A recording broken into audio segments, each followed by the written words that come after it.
Good morning, everybody. For the Professional Care Workers Week 2024 is the sixth year of the event, which I'm very proud of, and I think it's absolutely essential to be celebrating care workers as skilled professionals for all that they do. This webinar is the second of the day, and it's about the Skills for Care strategy for the workforce, which many different stakeholders in the sector have inputted into, including ourselves, and which will be discussed with the Minister later today as well. So we have with us Mark Moulding from Skills for Care to talk about the strategy itself and give us an overview of that. Michael Pearn, who draws on social care and also trains people on actually how to be better care workers and participates in many different forums around social care. And Bethan Spacey from the Living Wage Foundation joining us as well. So thank you all for joining us today. Welcome to all the attendees. Later on at the webinar, you'll be able to ask some questions either via chat or the Q&A function. But to start us off, I'll hand over to Mark to talk about the strategy. Thank you, Carolina, and it's so good to be here as part of Professional Care Workers Week because if you haven't already come across Skills for Care, we're the strategic workforce development body for adult social care in England. So everything we do is all about making sure the sector's got enough of the right people with the right skills to deliver the best possible care and support to the people who draw on it. So everything we do is all about you. I'm going to tell you a little bit about our workforce strategy for adult social care that we launched back in July. It's a couple of months ago now, but even since then, quite a lot has happened. So if you bear with me a second while I start sharing my screen. So that should hopefully be full screen by now. So give me a nod if it is. Good. So the workforce strategy for adult social care looks at the next 15 years and what we need in terms of an adult social care workforce in a changing world. Why did we put this together? Well, three main reasons. We ultimately want care workers to be valued. We want care workers to have the right skills, and we want care workers to join the profession. And importantly, when they've done that, to stay in the profession. And all those three things are going to be absolutely crucial if we're going to be able to deliver the right levels of care and support in the right ways to the people who draw on it. So we put this workforce strategy together with a very, very wide range of people from across the social care sector. And also beyond that, we're getting into the health sector and also education as well. So I'll tell you a little bit about all of those later on. But this was a really collaborative effort because it could never just be Skills for Care putting together a strategy for the whole sector. It had to be a strategy by the sector for the sector.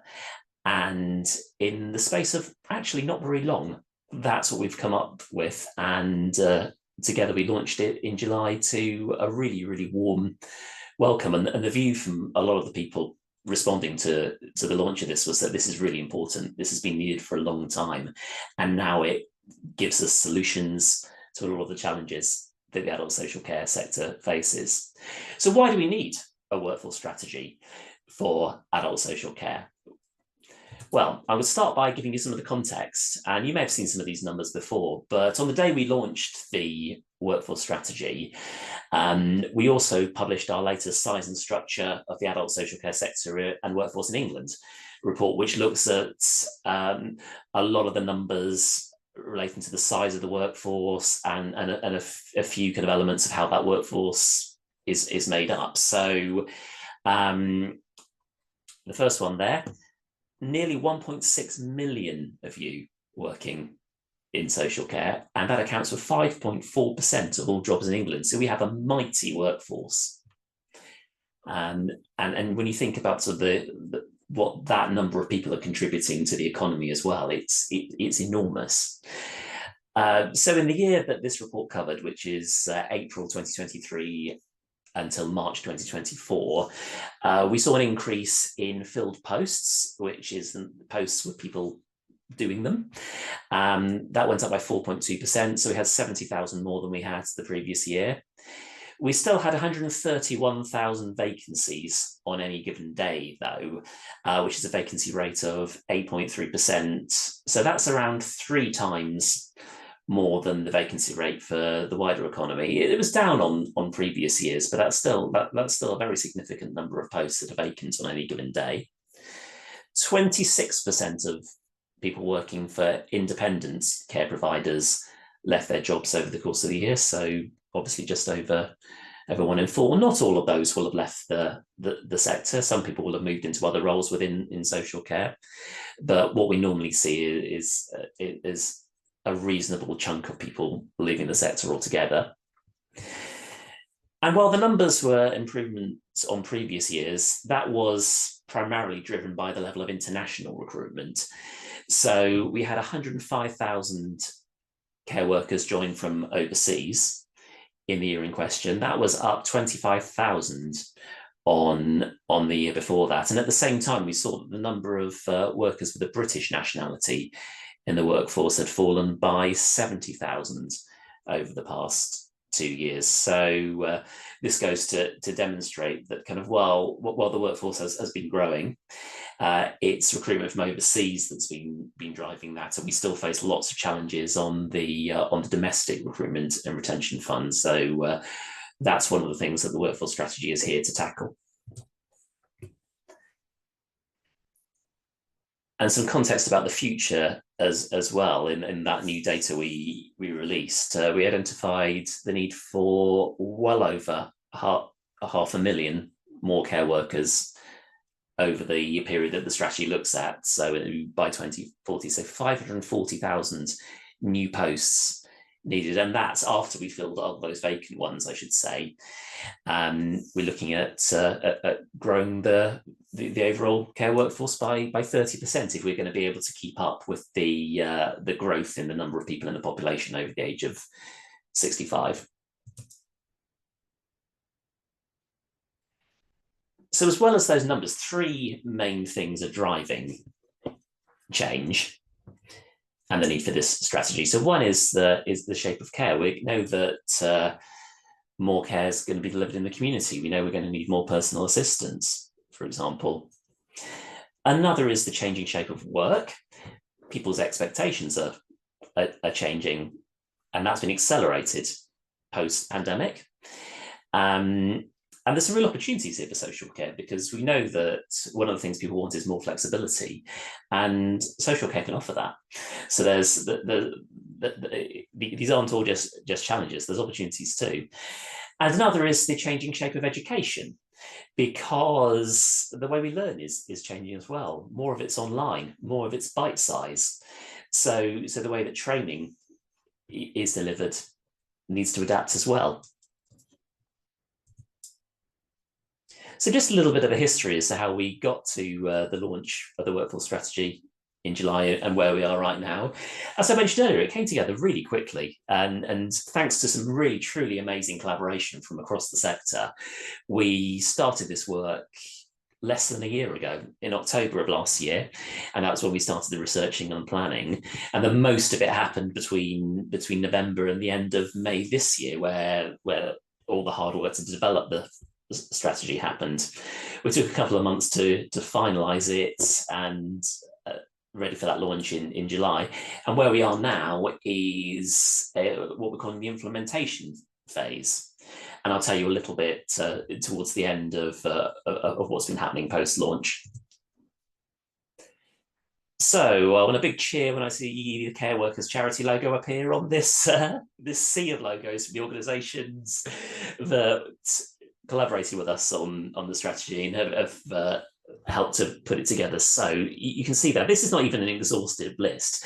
This is just a sample of some of the many organisations from across social care and also health and education who all came together, united under the vision of creating a long-term strategy to make sure that we have the people we need with the right skills working in social care. So it was amazing to see the level of enthusiasm for this and all the different organisations who wanted to be involved and help to shape this. So yes, as you see, the Care Workers Charity is, I'm really pleased to say, on there and made a really important contribution. And you can see as well a really range that captures the whole breadth of the sector as well. So we've got representatives of the commissioners, so the Local Government Association and ADAS. We've got organisations representing workers, so Care Workers Charities on there. Unison were on there as well on behalf of the trade unions. And then we looked across the whole breadth of what people working in care do. So some of those royal colleges and the membership bodies for regulated professionals like occupational therapists and nurses, and then you'll see the NHS logo appear in a couple of places too, because we had really good engagement from integrated care systems, and then bodies like NHS England and also NHS employers. Because one thing is really apparent. We hear these people saying this all the time, but it is impossible to fix the NHS and health unless social care gets the attention it deserves. So this is why so many organisations working in the health sector were really keen for us to have this strategy, because they know that it has benefits beyond social care itself. So on to just a few of the examples of the recommendations and commitments that we've got in the workforce strategy. Now, there are almost 70 in total, and these are recommendations, not all for government. There are just under half of the recommendations in the strategy are either exclusively for government or for government in partnership with other organisations, and just over a quarter of the recommendation commitments are commitments from organisations who are already in a position to make change and have said that they're going to do that. And then the bit in the middle are the recommendations for organisations outside government. And these recommendations and commitments fall into three categories, which broadly mirror the priorities of the NHS long-term workforce plan. And those are attract and retain, train, and transform. So I'm going to give you a little flavour of some of the key recommendations from each of those sections. So you won't be surprised to see that pay is high on that list when it comes to attraction and retention. And what we've said is the government needs to lead joined up and consistent action on pay terms and conditions for care workers. So it's positive to see the manifesto commitment from the new government that's translated into actual policy for the fair pay agreement for care workers. So that will be an important step towards that. But it's not just about pay. Terms and conditions are important as well. And we talk a lot about quality of role at Skills for Care, because the whole role needs to be a satisfying, fulfilling, and valued role. It's not just about how you're paid. And I hope that's something you would agree with me on. Another recommendation was around the plan for attracting more people into the sector. So we're saying that needs to be a long-term plan looking across 10 years, and so not just kind of like thinking, where's the low-hanging fruit here? How can we get a few more people in quickly? This is about what do we need to do to attract lots more people that and fill those 540,000 extra posts that we're going to need in 15 years' time. And then we're saying that retention is as, if not more important than recruitment, because we talk again a lot at Skills for Care about what we call the leaky bucket. We know that lots of people are leaving roles in social care, and you can pour more and more water into that bucket, but if we don't fix the fundamental issues that are leading people to leave the sector, then that bucket will just keep leaking. So one of the things we're recommending here, and when I say we, by the way, I don't mean just us at Skills for Care. I mean everybody who's been involved in putting the strategy together, is a people promise for social care. So that kind of mirrors the one that the NHS has. And a few other things that we're saying are important here, such as ethical international recruitment, which ensures that when people come from overseas to work in our sector, that they're supported and they're valued. And inclusivity, really important here too. And we do a lot of work in this space, and we have the adult social care workforce race equality standard, which is all about improving the experience of people from diverse backgrounds in the sector. But as I mentioned, it's not all about the recommendations, there are commitments too. And we had the Care Quality Commission involved in putting the strategy together, and they've committed to doing what they can to encourage care providers to have really good recruitment and retention plans. I'll move on to train now. And one of the recommendations here was for government investment in high quality development and an overhaul of the apprenticeships for adult social care, which are just not doing what they need to do for the sector at the moment. There are opportunities there that are being missed, and we could fix it with better apprenticeships and a better approach to apprenticeships.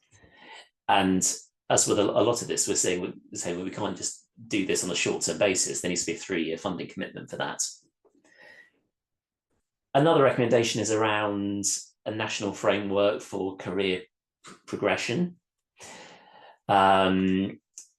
especially around regulated professionals working in social care, because that will help us keep more of those people who are a small but mighty and vital part of our workforce. And we're also recommending a leadership development roadmap for social care managers. So, I mean, I don't know how many managers we've got with us today, but I know in my first management role, no one trained me how to do it. I kind of got promoted into a management role because I was good at the job I was doing before that. And that came with a load of leadership responsibilities. And I just had to kind of find my way as I went. And no one was really developing me as a new manager in the organization that I was working in at the time. So there was certainly no roadmap for the kind of role that I was doing, but support for new managers to help them really thrive as leaders, we think is really important. And then another commitment. So those of us at Skills for Care and also the Care Quality Commission have promised to streamline the mandatory training requirements for new starters. And I'm pleased to say that's something we've actually already completed. So just one more section of recommendations and commitments before I move on to what the next steps are.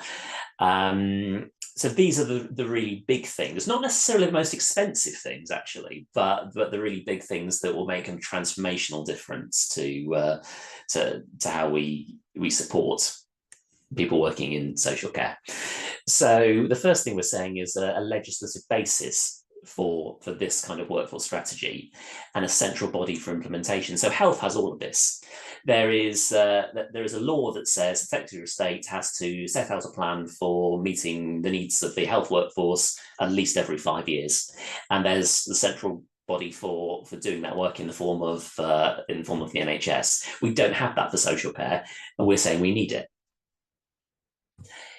Another recommendation is to support integrated care systems with their workforce planning and really promoting that kind of one workforce approach and looking at what the needs are going to be in the future. There's been some work in this space already, but there's plenty more that can be done there. So if we want to move to a truly integrated system where someone only has to tell their story once to get all the health and social care support that they need, there's plenty more to do.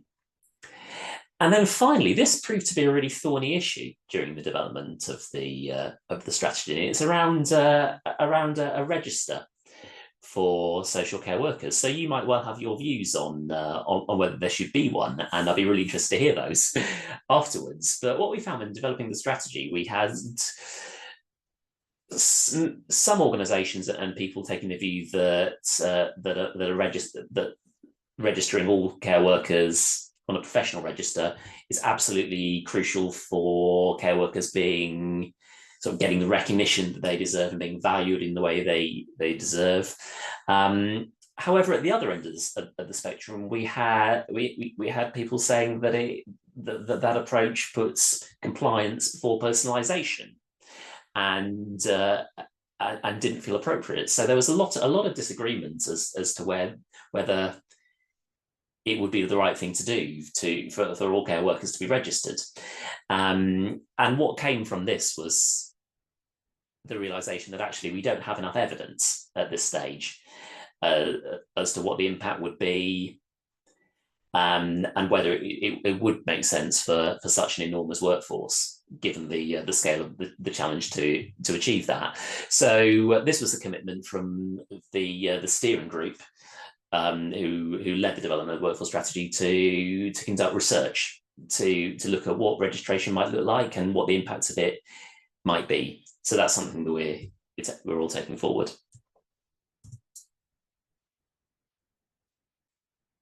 So we've had the launch.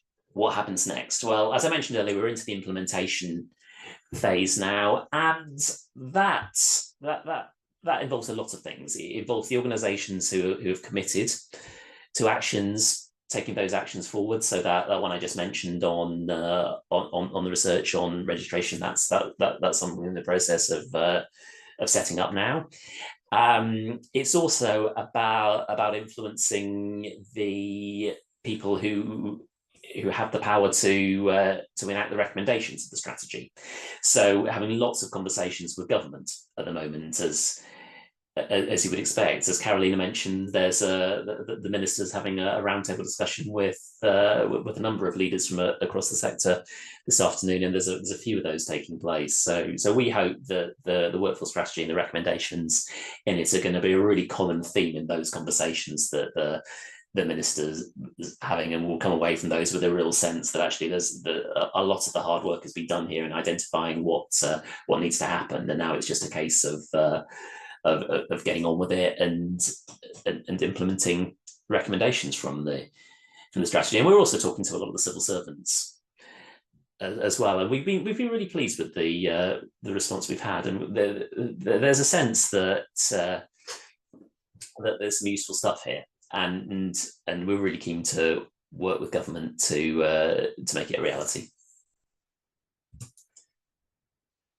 So that's everything from me. I'll just leave you with this, because if you want to have a look at the whole strategy and see all of those recommendations and commitments and hear more about the context, there's a QR code there that you can scan. Alternatively, you can go straight to the website, which is ascworkforcestrategy.co.uk. So I'll stop sharing now, and thank you very much. Thank you very much, Mark. Very helpful. It was many months of work and collaboration, so very well done on your side to put it in quite a snappy presentation. Thank you. Michael, if I can go to you first, please, and if you could tell us what are your initial thoughts. What do you think about the strategy? I think it's a very positive strategy, and I'm encouraging for the future. I live independently and have done for nearly 25 years, and I'm still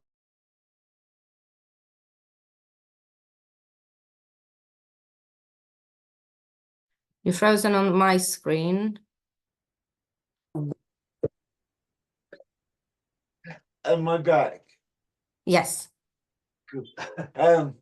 Yeah, it's always a concern of local authority funding, and I know for a fact that people like myself haven't been receiving the proper care funding they need. So hopefully with this strategy, it will help to fix that.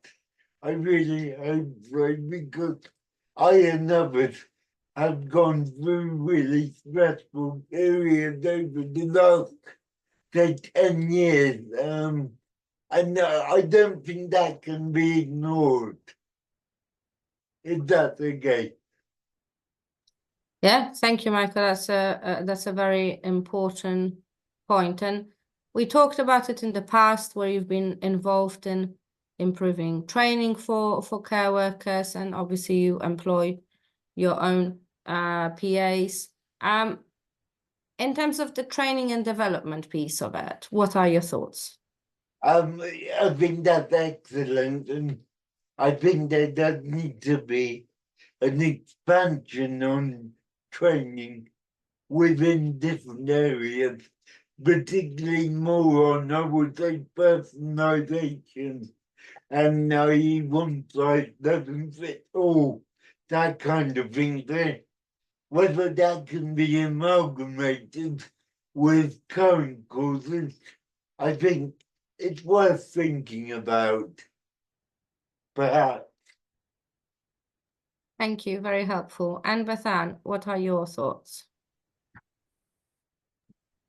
Yeah, thanks so much for having me. I mean, we were really pleased to see the real living wage included in there as one of the modelled options for pay. I think it's absolutely vital that nobody, I mean, it's sort of atrocious that we're in a state where 43% of adult social care workers are paid below the real living wage, rising to 80% in London. I think that's just completely unacceptable. And I mean, what we would like to see, and I think Skills for Care have done this really well because they've sort of modelled the total cost, the cost of public finances, but then also the cost over the 15 years of the strategy. What we would like to see is that sort of immediate uplift, establishing the baseline as soon as possible. I think our concern at the moment is with extended talks of, you know, a Royal Commission, a National Care Service, Fair Pay Agreement, and sort of not total clarity on the timelines for any of those things. There is a fear that we will just get sort of stuck in the consultation phase. Whereas what we would like to see is, you know, acknowledging that large reform can take a longer amount of time, but an immediate uplift to make sure that everybody's achieving that, you know, really basic standard of dignity. Really, it is a matter of dignity. But there's also huge, you know, coming on to some of the recruitment and retention points that Mark was making earlier as well. We know that it's something that impacts that too. So we survey our 15,000 living wage employers, our network of them, and it's about 94% of them that that report business benefits. And I've got the stats up so I can just check specifically. So 62% of them say that it helped them recruit employees into their business, and 75% of them say that it helped with both retention and motivation. 25% also reported a reduction in absenteeism. So we know that pay has, whilst it's not, you know, the only thing that needs to be done, it is absolutely something that needs to be addressed and has a wider impact there as well. Thank you very much, and thank you, Mark. If you could put up that slide again, actually, I think that's a incredibly useful and important slide from the strategy, the modeling of it.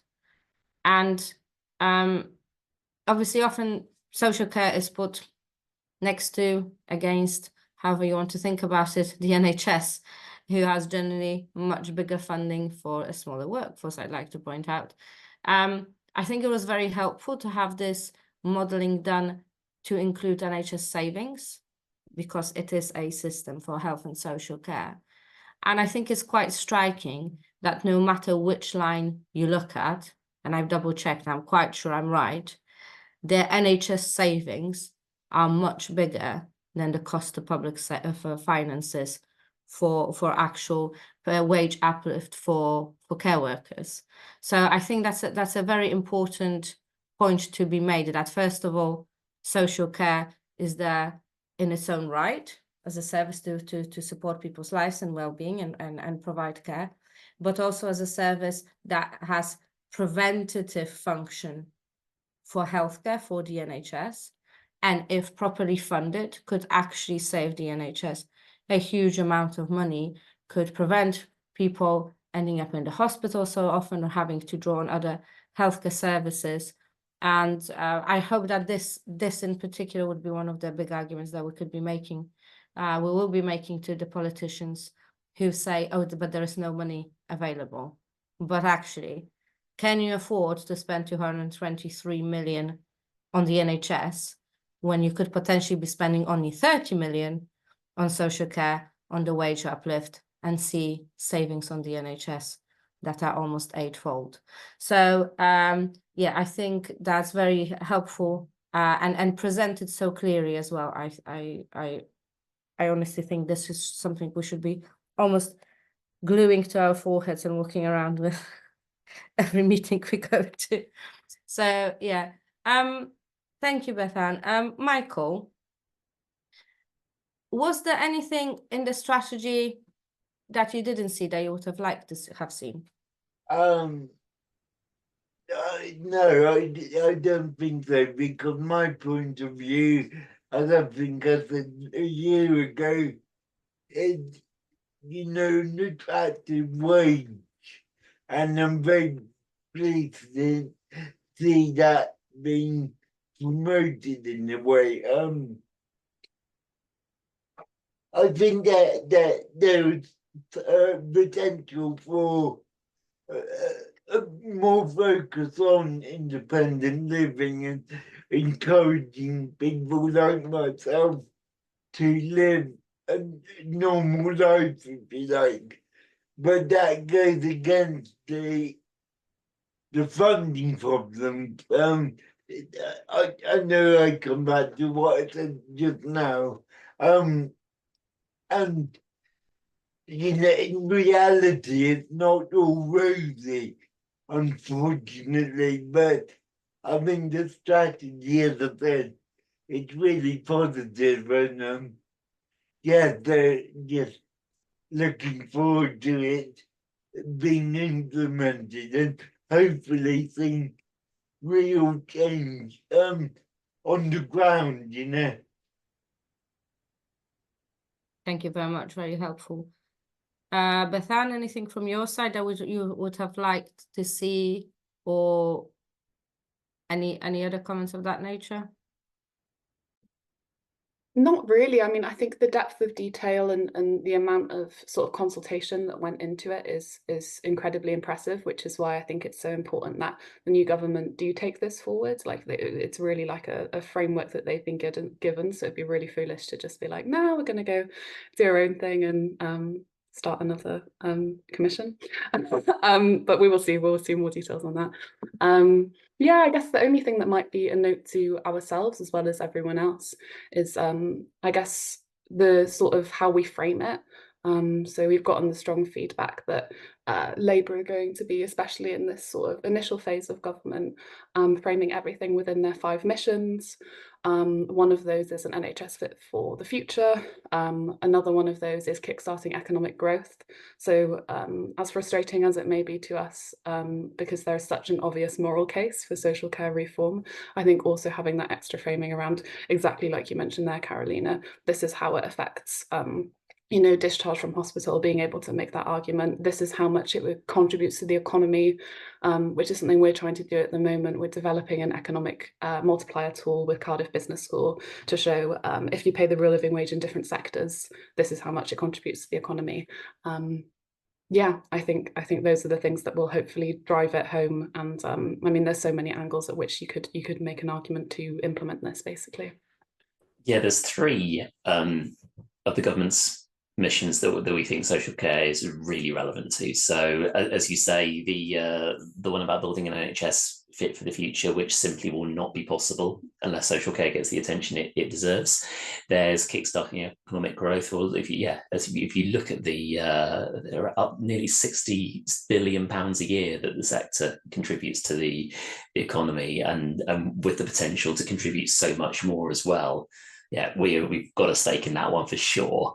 And then the other one is breaking down barriers to opportunity, because there's so much that's possible there as well. Look, 131,000 vacancies on any given day. That's 131,000 opportunities for someone to start an incredible career in social care, and if we can make the stars align, so that the more people are seeing those opportunities and realizing that it could be something for them, then that's contributing to the whole national agenda for more opportunities as well.